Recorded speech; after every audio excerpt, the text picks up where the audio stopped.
He came for content, just another prank, another viral stunt at someone else's expense.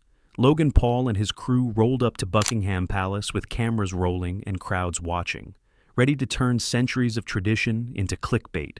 At first, it was all jokes and mock salutes, but then he crossed a line, literally. He stepped too close, touched what wasn't his, and tried to turn a royal guard into a punchline.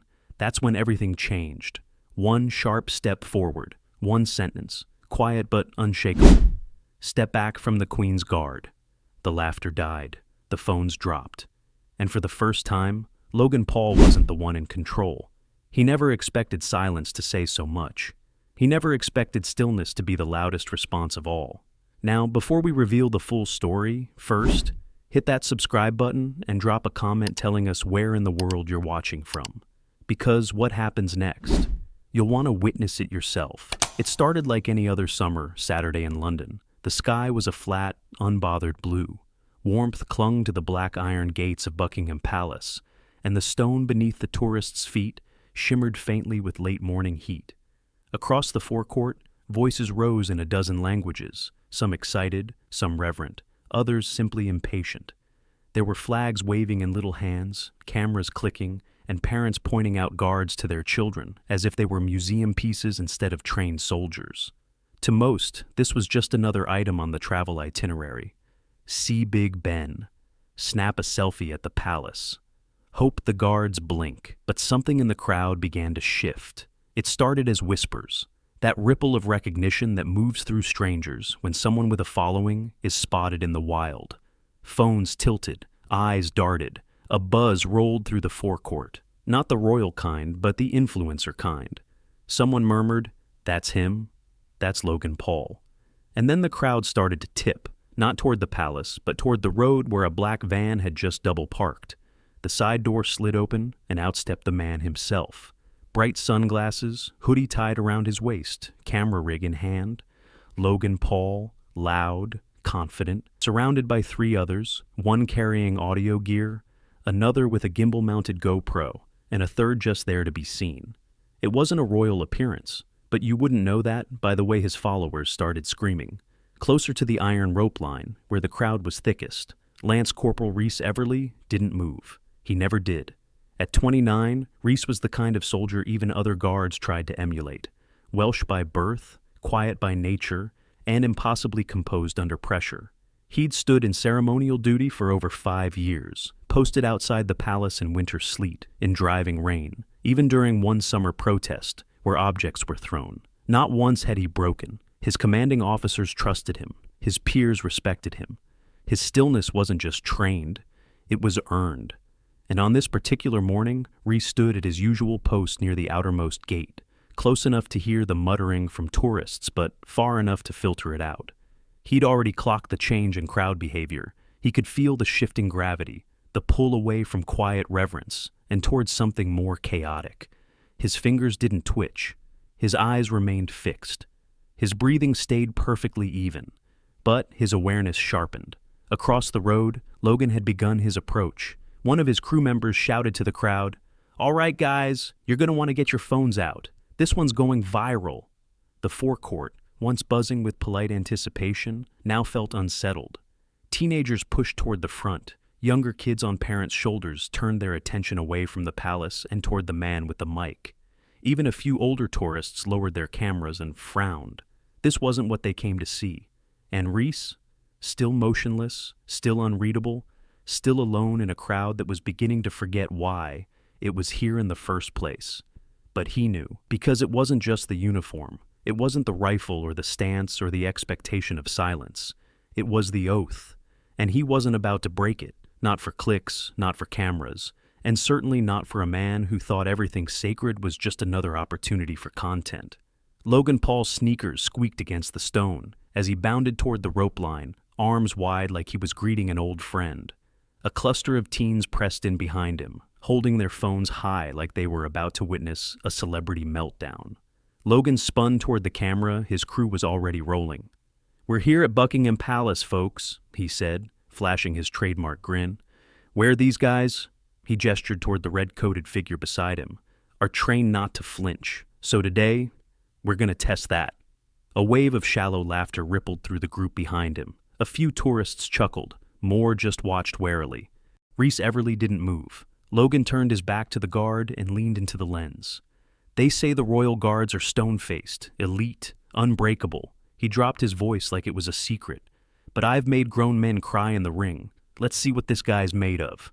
He wheeled around and stepped dangerously close to the rope line. Behind him, his hype man shouted, "Get in his face, bro! Let's go!" At first, it was harmless, if annoying. Logan made exaggerated salutes, waved cartoonishly, pretended to narrate Rhys's inner monologue.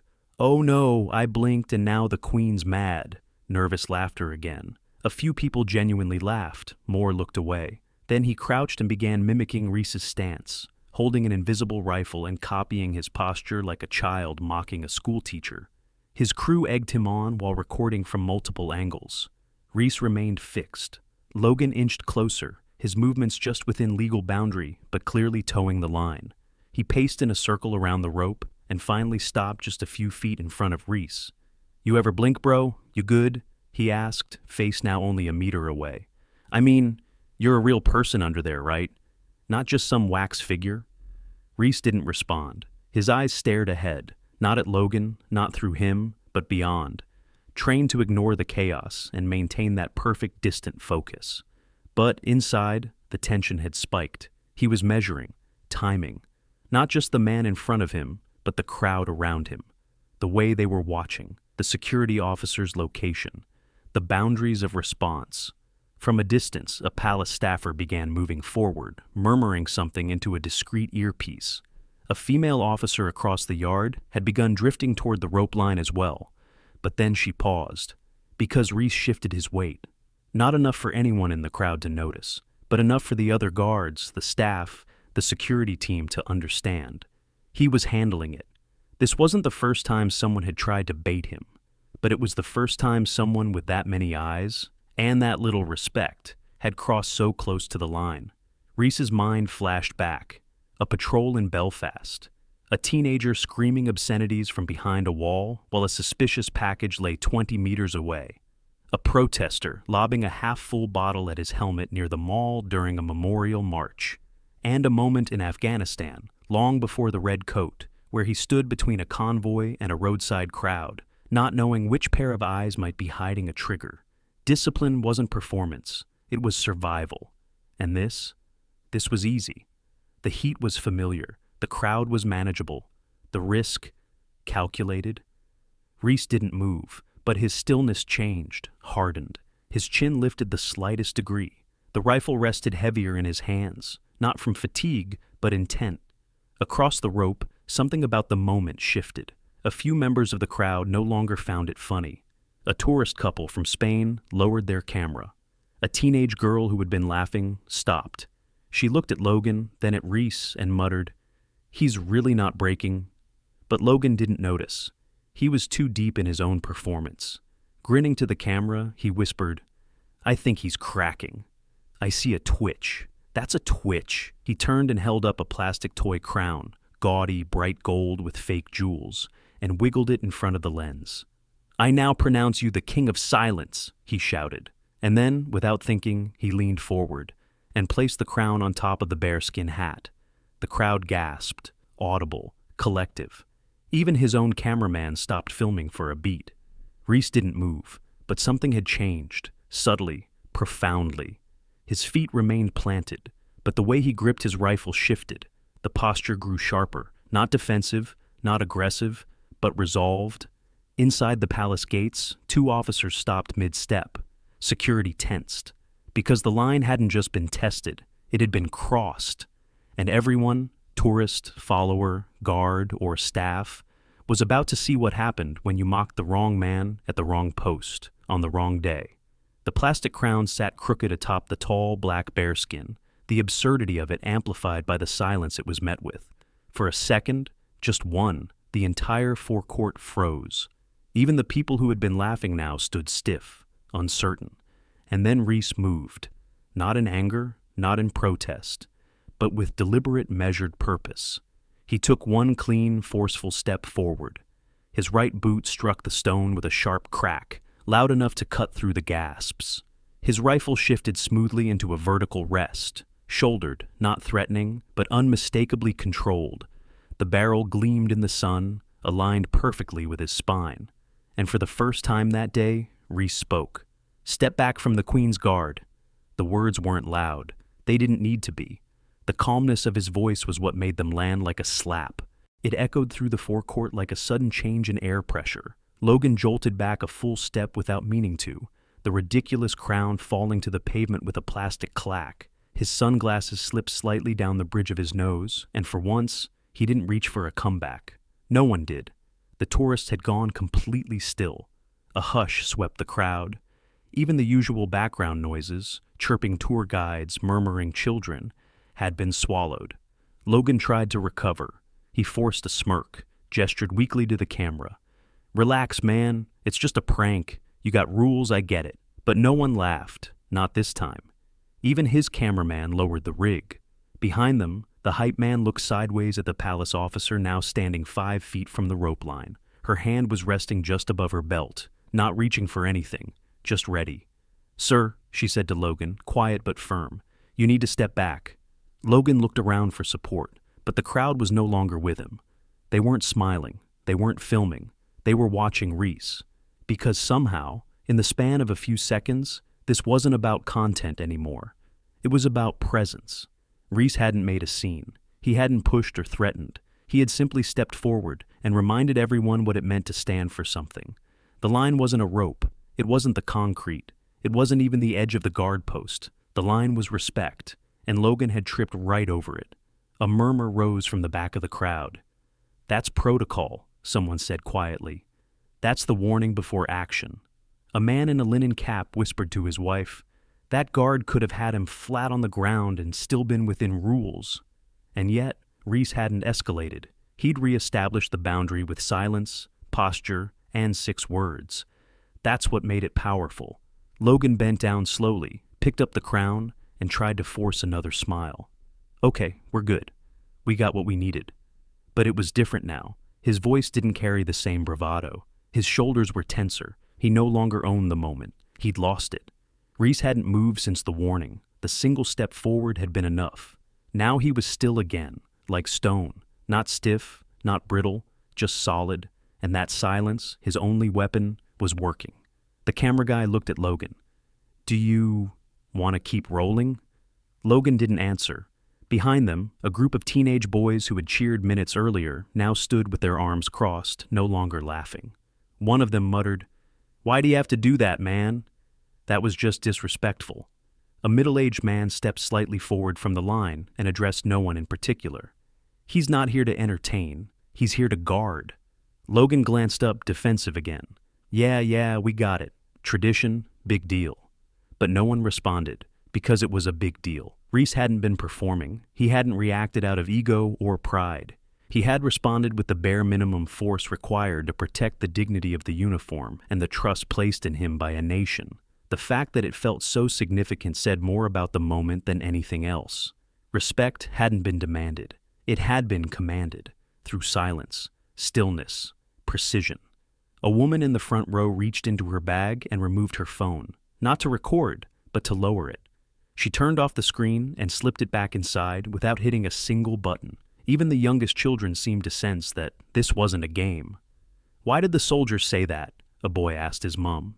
"Because someone crossed the line, love," she replied. And the boy nodded, serious now. Reese remained silent, still, focused. Because that's what real control looked like. And in that one step, that one warning, he had done what no amount of shouting or arguing or punishment could do. He had reminded an entire crowd, not just Logan Paul, what it means to serve without speaking, to uphold without boasting, and to defend without lifting a hand. Logan Paul had always known how to dominate a crowd. But today, something was different. As he turned away from the guard, plastic crown in hand, trying to look unbothered, the attention that once clung to him like static had vanished. There was no laughter chasing his footsteps, no cheers from the sidelines, only the sound of his own trainers brushing the forecourt as he retreated a few paces and muttered to his crew, "We got the shot. We're good." But even his team didn't seem convinced. His cameraman, now awkwardly holding the GoPro at his side, glanced toward the rope line and then back at Logan. "You sure? That didn't really land, man." Logan waved him off, but the grin that followed was tight, uncertain. What he didn't realize, what he couldn't realize, was that the moment wasn't about him anymore. Not to the crowd, not to the guards, not even to the palace staff now, quietly stepping in to do what they always did: maintain order without making a scene. Two officers approached from the right flank of the forecourt, not running or shouting, just walking calmly, visibly, deliberately. The older of the two stepped between Logan and the crowd and said simply, "Sir, I'm going to need you and your team to relocate outside the cordon." Logan opened his mouth, ready to object, but then he caught a look in the officer's eyes. Professional. Cold. Not angry. Just done. He turned to leave. As the crew slowly backed toward the van, a man in a checkered tourist cap stepped forward from the crowd and addressed the people around him, not loud, but just enough to be heard. "He's not here to be messed with," he said, nodding toward Reese. "He's standing for all of us." Someone beside him, an older woman with a walking stick and watery eyes, whispered, "That's the first time I've seen one of them move. It gave me chills." A child, maybe 6 or 7, looked up at his mother and asked, "Mummy, why did the man try to make the soldier laugh?" The mother didn't answer immediately. She glanced at Reese, then back down at her son. "Because some people forget that standing still can be stronger than shouting." As if to underline that truth, Reese remained perfectly still, rifle shouldered, posture firm, eyes fixed on the invisible horizon ahead of him. Whatever had happened, it didn't alter his duty. He wasn't reveling in the moment. He wasn't watching the crowd react. He had returned to the line, to the role, to the reason he was there in the first place. Behind him, the palace gates gleamed in the sunlight. The air, earlier filled with jokes and whispers, had shifted into a quiet reverence. Not stiff, not performative, just quiet. And somehow, that silence held more weight than any cheer ever could. As Logan and his team loaded back into their van and turned into traffic, no one watched them go. They watched Reese, still, composed, present. One teenage girl standing near the barrier folded her arms and said softly, "He didn't even raise his voice. And yet, I've never seen someone shut a whole crowd down like that." A palace tour guide who had been silent until now finally found her voice. She stepped forward, her badge glinting in the sun, and addressed her group of Danish tourists. "What you just saw," she said gently, "was protocol. But more than that, it was purpose." They nodded. A few murmured thanks. A few more simply stared. Minutes passed, and still no one really moved. Eventually, the changing of the guard ceremony resumed. A trumpet sounded, crisp and ceremonial, and the next set of soldiers emerged from the inner gates with perfect timing. The choreography of tradition continued, as it always did, but something had shifted in the people watching. They no longer leaned forward, hoping for a reaction. They didn't hold their phones up, hoping for a slip-up. They stood still, quietly, many with hands folded, some with arms crossed, some with children pressed against their sides. They watched not to capture, but to understand. Reese remained at his post for the remainder of his shift. The only thing that moved was the shadow cast by his bearskin hat, drifting across the front of his uniform as the sun began to lower ever so slightly. And when the relief guard approached to signal the change, Reese didn't nod or speak. He simply pivoted and marched in precise rhythm back toward the palace gates. Not a word spoken, not a glance thrown. But as he passed the edge of the crowd, the same boy from earlier, the one who had asked why the man tried to make the soldier laugh, stepped forward and gave a small, crooked salute. And in the smallest, subtlest movement of the day, Reese's eyes dropped just slightly, not a smile, not a wink, but a flicker of connection. The boy's face lit up like someone had handed him the crown himself. His mother didn't say a word. She didn't need to. The moment had spoken for itself. When Lance Corporal Reese Everly stepped back into the shadowed corridors of Wellington Barracks, the hum of the outside world fell away like a peeled layer of noise. Inside, it smelled of brass polish and boot wax, of discipline baked into the very walls. Guards moved with quiet precision, some in undershirts now, others mid-change, chatting in low voices about weather, football, or the Queen's itinerary. No one mentioned what had just happened on the forecourt, but they'd seen it. or heard about it. Word always traveled fast. Reese didn't head for the canteen or the showers. He went straight to his locker, same as always. Quiet routine. He set down his rifle, unbuckled his belt with practiced hands, and began peeling back the layers: gloves, tunic, sash, each movement as steady as his posture had been on duty. A younger guard across the aisle looked over. Barely 20, all sharp elbows and still learning how to stand in one place for hours without blinking. "That was him, yeah?" the young man asked. "The YouTube guy?" Reese didn't answer right away. He folded his gloves and placed them carefully on the top shelf of the locker. Then he gave a slow nod. "Didn't even flinch," the younger guard said, with something between admiration and disbelief. "The way he leaned in, tried all that nonsense, and you didn't move a muscle." Reese closed the locker. Didn't need to. There was no pride in his voice, no edge, just fact. It was the same way he answered when asked what time parade was, or whether his boots were polished. Routine, purpose. He pulled out a small item from the top shelf, a narrow velvet box, dark with age. Inside it sat a single medal, his father's long service decoration. Not fancy, not flashy, just quietly earned and faithfully kept. Reese sat on the bench and turned it in his hands. He remembered being a boy, watching his father iron trousers sharp enough to cut paper. A man of few words, fewer gestures, but every movement carried intention. Once, on a rainy night after a Remembrance Day ceremony, young Reese had asked him, "Why don't you ever speak when people mess around?" His father had looked at him and said, "The moment you react for yourself, you've stopped guarding the crown." Back then, he didn't fully understand it. Now, he lived it. There was a soft knock on the open frame of the locker room door. A palace officer stood there, clipboard in hand, expression unreadable. "Everly," he said. Reese stood. The officer stepped in and handed him a single sheet of folded paper. "Official note from the Forecourt Detail Command, just for record keeping." Reese opened it after the officer had gone. Just one paragraph. Public disturbance diffused professionally. No breach of conduct, no formal response necessary. He folded the note and tucked it behind the metal box. Then he stood and headed out into the hall, boots silent against the tile. Outside the barracks, the sun had softened. Shadows stretched longer now, cast by palace walls and iron railings. Reese didn't walk toward home right away.